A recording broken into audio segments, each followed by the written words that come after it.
ఈరోజు మద్యపానం కూడా సార్, దయచేసి మద్యపానం అనేది నిత్యావసర వస్తువు కాదు సార్. దాన్ని ఖచ్చితంగా తగ్గియాలి. ఇవాళ మద్యపానం అన్ని సమస్యలకు కూడా మూల కారణం అవుతుంది. అత్యాచారాలు జరుగుతున్నాయి, హత్యలు జరుగుతున్నాయి. ఇంతకుముందు మన ఊర్లలో పోదామంటే నైట్ టైం కొద్దిగా భయం ఉండేది సార్.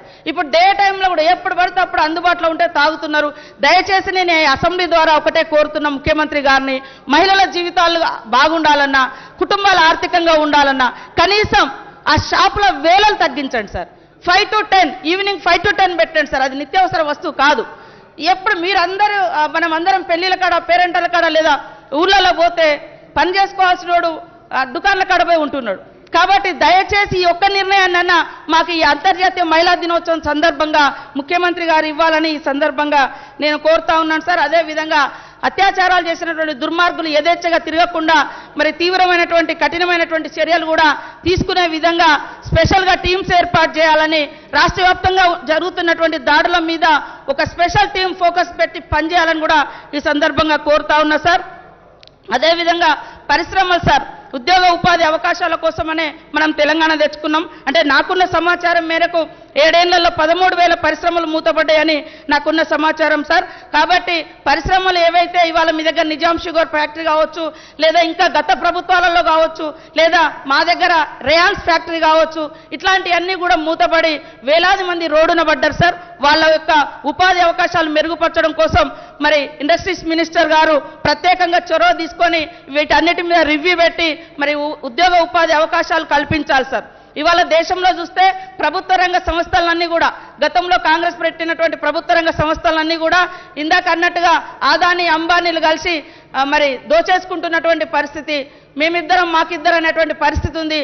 ప్రజల యొక్క ఆస్తులను ప్రైవేట్ కంపెనీలకు దారాదత్తం చేస్తే, ప్రైవేటు వ్యక్తులకు దారాదత్తం చేస్తే ఫ్యూచర్లో పెరుగుతున్నటువంటి జనాభా అవసరాలకు తగ్గట్టుగా భూములు ఉండటం లేదు, ఉద్యోగాలు వచ్చే పరిస్థితి లేదు, ఉపాధి దొరికే పరిస్థితి లేదు. కాబట్టి వీటన్నింటిని కూడా కంట్రోల్ చేసే విధంగా మరి ప్రభుత్వం కూడా చర్యలు తీసుకోవాలని కోరుతా ఉన్నాం సార్.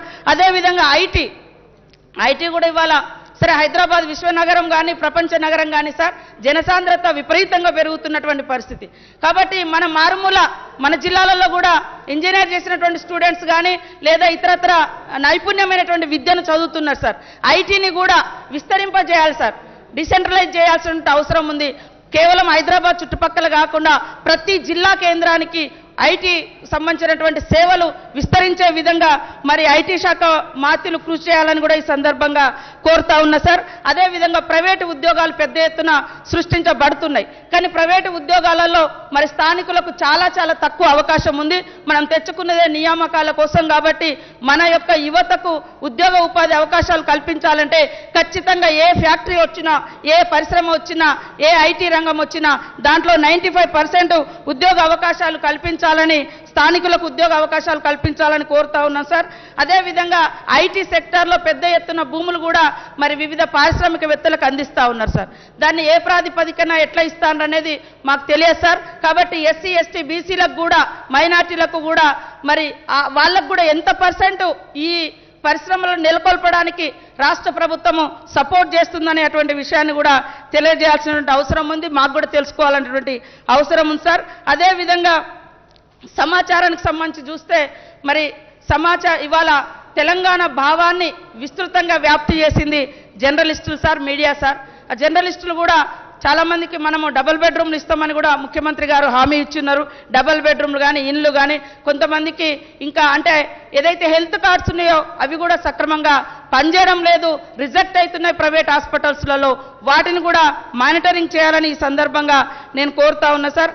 అదేవిధంగా పెన్షన్కి సంబంధించి దాదాపుగా 3 years నుంచి బడ్జెట్లో పెడతా ఉన్నారు. కానీ అసలు పెన్షన్ అనేది, విడోస్ అనేది అది నిరంతరం ప్రక్రియలాగా ఉంటుంది సార్. ఎందుకంటే ఎప్పుడు ఏ తల్లి తన భర్తను కోల్పోతుందో తెలియదు, ఎప్పుడు ఏజ్ ఎట్లెట్లా వస్తుందో, వికలాంగులు ఇవన్నీ కూడా 3 సంవత్సరాల నుంచి మరి మనం ఇవ్వలేదు సార్. అదేవిధంగా 57 సంవత్సరాల వారికి కూడా పెన్షన్ ఇస్తామని ఒప్పుకొని ఉన్నాం. కాబట్టి దాదాపు 10,50,000 మంది అవుతున్నారు వీళ్ళు వాళ్ళంతా కలిసే.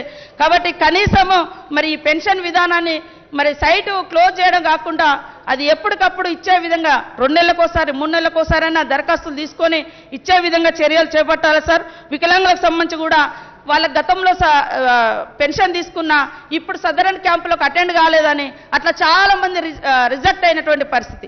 కాబట్టి వికలాంగుల యొక్క ఉపాధి కోసం వాళ్ళకు కూడా ప్రత్యేక పథకాలను, అదేవిధంగా ప్రత్యేక కేటాయింపులు, స్కాలర్షిప్లు, మరి అదేవిధంగా వికలాంగుల వివాహ ప్రోత్సాహకాలు కూడా అందించాలని ఈ సందర్భంగా నేను కోరుతా ఉన్నాను సార్.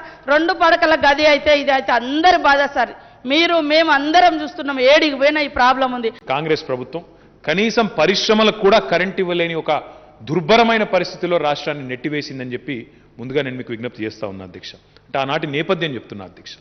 దాంతోపాటు రెండవ ముఖ్యమైన కామెంట్ వాళ్ళు చేసింది ఏంటంటే, సార్ ఇప్పుడు నేను ఒక ఇండస్ట్రీ పెట్టుకుంటా, ఒక ఫ్యాక్టరీ కట్టుకుంటా అని చెప్పి ఒక దరఖాస్తు పెడితే ఇక వాళ్ళ దయ సార్, వాళ్ళ దయ మా ప్రాప్తం, మేము దరఖాస్తు పెట్టినాక ఎన్ని రోజుల క్లియరెన్స్ వస్తుందో అనేది ఒక కాలపరిమితి కానీ ఒక చట్టం కానీ ఏది లేదు సార్.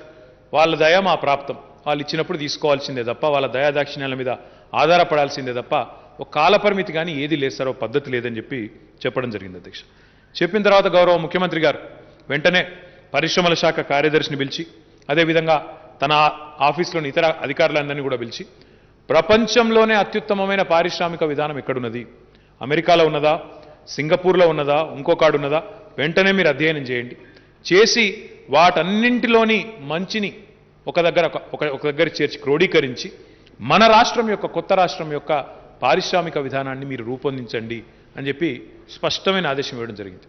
ఆ 7 గంటల సమావేశంలో వారికి వచ్చిన వివిధ సలహాలు, సూచనలు, సమస్యలు ఏవైతే వారు ప్రస్తావించినారో అవన్నింటినీ కూడా అధికారులతో సహా చర్చించి వెంటనే తక్షణ ఉపశమనం ఏమి ఇవ్వాలి, షార్ట్ టర్మ్ స్ట్రాటజీ ఏముండాలి, మీడియం టర్మ్ స్ట్రాటజీ ఏముండాలి, లాంగ్ టర్మ్ ఏం చేయాలి అని ఒక స్పష్టమైన ఎజెండాతో గౌరవ ముఖ్యమంత్రి గారు ఆలోచన చేసి 2014 జూన్లో మన రాష్ట్రం ఏర్పడితే అధ్యక్ష, ఇదే శాసనసభలో 2014 నవంబర్లో మనం పాస్ చేసిన మొట్టమొదటి చట్టం అధ్యక్ష TSI pass, Telangana state industrial project approval self certification system.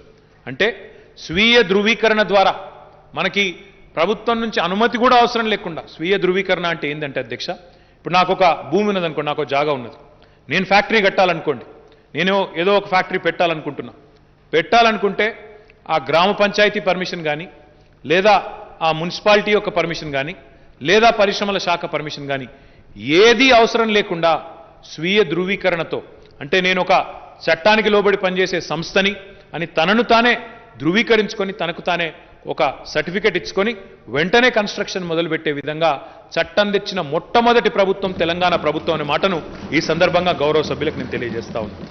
కేవలం ఎవరు మన రాష్ట్రంలో పెట్టుబడులు పెడుతున్నారు, ఎవరు ఏ రకమైన బిజినెస్ చేస్తున్నారు, వారి వల్ల ఎంత ఉపాధి వస్తున్నది, ఏ రకంగా మనకి రాష్ట్రానికి లాభం జరుగుతున్నది, ఎన్ని కొలువులు వస్తున్నాయి, ఇది తెలుసుకోవడానికి మాత్రమే ఒక రెగ్యులేటరీ ఫ్రేమ్వర్క్లో పనిచేయాలి. కాబట్టి మీరు ఒకవైపు ఫ్యాక్టరీ నిర్మాణం ప్రారంభించుకున్నా మరొక వైపు చెప్పాలి కాబట్టి, అంటే రాష్ట్ర ప్రభుత్వానికి ఆధీనంలో పనిచేస్తున్నాం కాబట్టి టీఎస్ఐ పాస్ అనే వెబ్సైట్లో, పోర్టల్లో ఒక దరఖాస్తు పెడితే చాలా అధ్యక్ష. మీరు మమ్మల్ని ఎవరిని కలిసే అవసరం లేదు, మంత్రిని కలిసే అవసరం లేదు, అధికారిని కలిసే అవసరం లేదు, ఆఫీసుల చుట్టూ తిరిగే అవసరం లేదు, ఏ సర్పంచ్ని, ఏ ఎంపీటీసీని, ఏ కౌన్సిలర్ని, ఏ చైర్మన్ని ఎవరిని కలుసుకునే అవసరం లేదు. ఒక్క దరఖాస్తు టీఎస్ఐ పాస్ పోర్టల్లో పెడితే చట్టం ప్రకారం ఇదే శాసనసభలో మనం చేసిన శాసనం ద్వారా 15 రోజుల్లో ఖచ్చితంగా అనుమతి ఇచ్చి తీరుతాం. ఇవ్వకపోతే 16వ రోజు ఆటోమేటిక్ అప్రూవల్ అని చెప్పిన ఏకైక ప్రభుత్వం భారతదేశంలో తెలంగాణ ప్రభుత్వం అధ్యక్ష. కొంతమందికి అనిపిస్తుండొచ్చు చెప్పడానికి బాగానే ఉంది, వినడానికి సుందరంగానే అందంగానే ఉంది, వినసొంపుగానే ఉంది, కానీ నిజంగా పని అవుతుందా అనే అనుమానం రావచ్చు అధ్యక్ష. మా మిత్రులందరికీ, అదేవిధంగా బయట వింటున్న ప్రజలకి, మా తమ్ముళ్ళకి, చెల్లెళ్ళకి ఎవరికైతే ఉద్యోగ అర్హులుగా ఉండి ఉద్యోగాల కోసం ఎదురు చూస్తున్నారో వారికి కూడా నేను చెప్తా ఉన్నా అధ్యక్ష, ఈ విధానం వల్ల, టీఎస్ఐ పాస్ అనే విధానం వల్ల ఇప్పటికీ ఈ రాష్ట్రంలో 19,145 అనుమతులు 15 రోజుల లోపల ఇచ్చినాం అధ్యక్ష. 16,43,000 పైచిలకు ఉద్యోగ కల్పనకు శ్రీకారం చుట్టింది ఈ ప్రభుత్వం అధ్యక్ష.